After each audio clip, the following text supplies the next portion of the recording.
Hello, and welcome to another episode of Untraditionally Traditional, a podcast with me, Brittany Duncan, a millennial homemaker.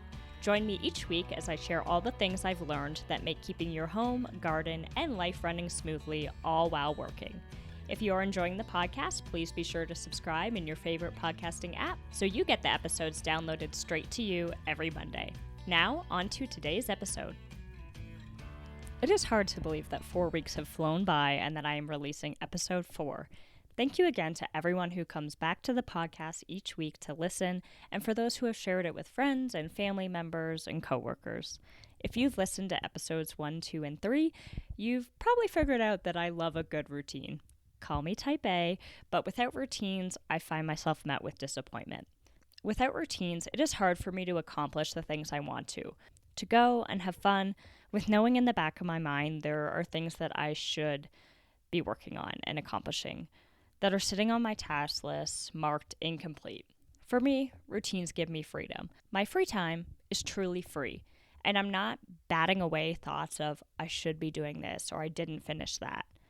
I, like I'm sure most of you, have a lot of balls in the air. I remember in high school hearing this saying, and it's stuck with me ever since. There's a lot of balls you will juggle through life. Some are glass, family, friends, health, both physical and mental, faith. Others are plastic, your job, volunteering, your side hustle, your passion project, and so on. Make sure if you drop a ball, it isn't one of the glass ones. Another version of this is that you have a container. You also have rocks, pea gravel, sand, and water. The rocks represent the important things in life. Family, friends, health, faith. The pea gravel is the other stuff that is totally necessary, but not the utmost priority. Your job, building your savings account, giving back to your community, your side hustle. The sand is your hobbies, your memberships and club affiliations, and the water is everything else.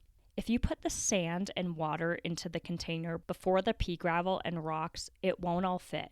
You need to put the rocks in first, top priorities, and then the pea gravel, which fills the bigger gaps between the large rocks. The sand goes next and fills up the rest of the space, and then the water last, and it's absorbed, which finds all available space.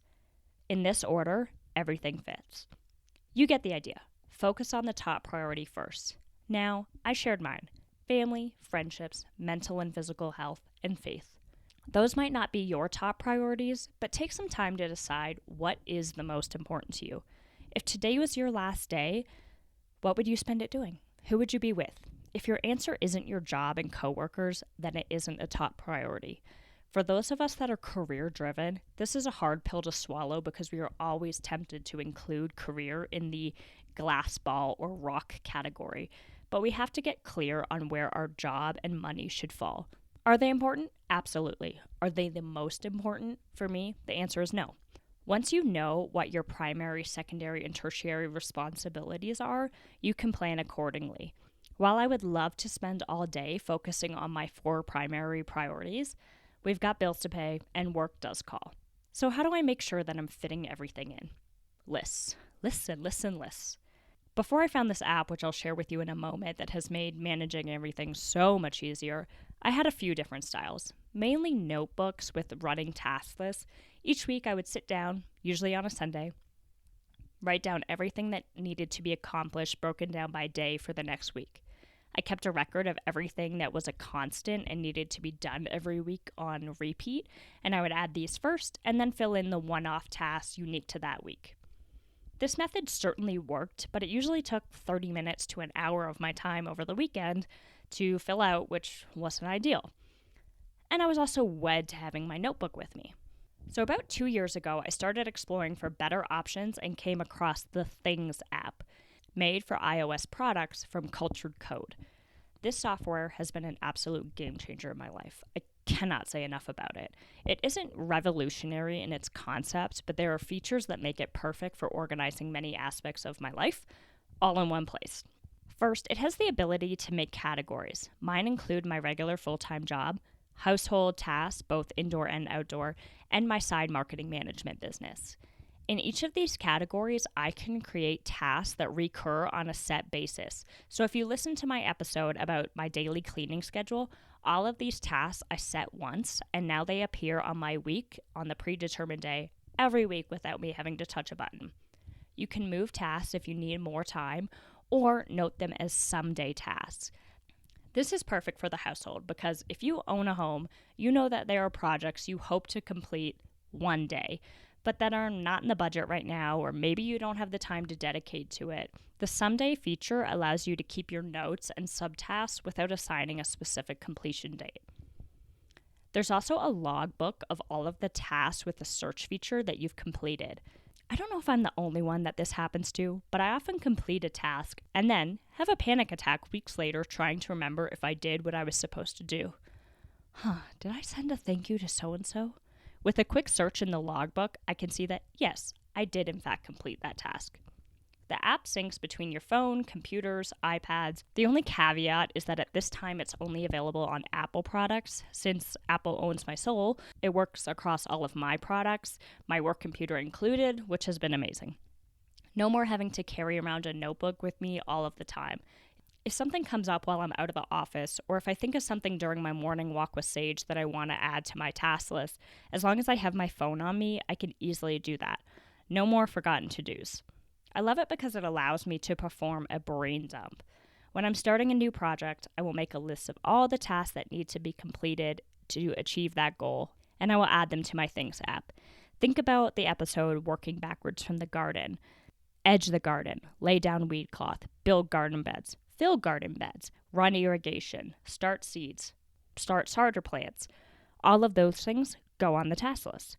For work and also personal, when I'm scrolling through my emails, I add the task to my Things app right then. If it's an email I want to respond to, but it's going to take me some time to respond, or I want to think about it, I add a respond to so-and-so's email on my running task list. This allows my notifications to always be checked. Yes, I am one of those people that likes all of my emails and text messages to be read. 0 notifications. And I swear people like us marry people who have 23,046 unread emails.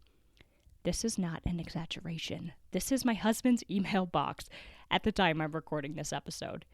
Every person has a system that works for them, but this is mine. When I started having a running task list for most aspects of life all in one spot, I developed a sense of freedom.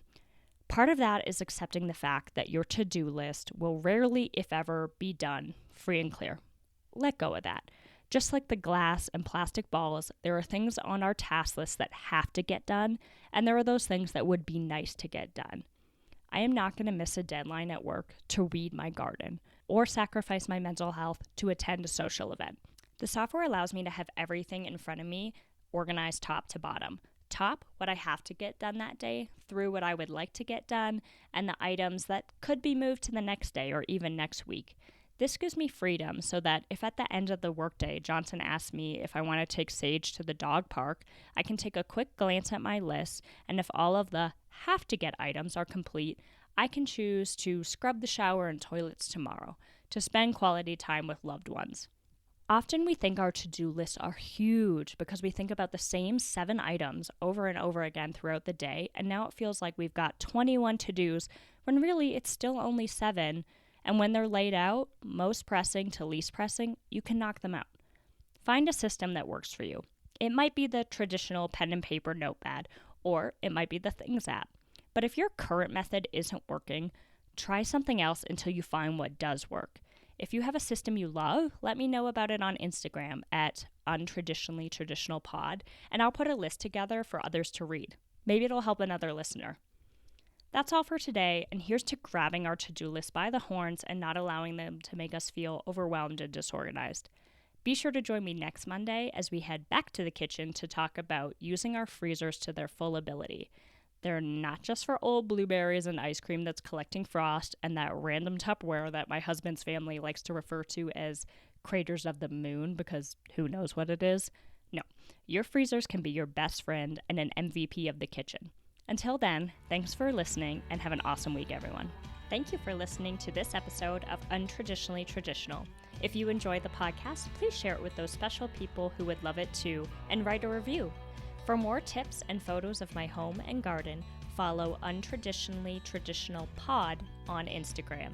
Until next week, let's continue to make our homes places of joy and service to ourselves and those we share them with.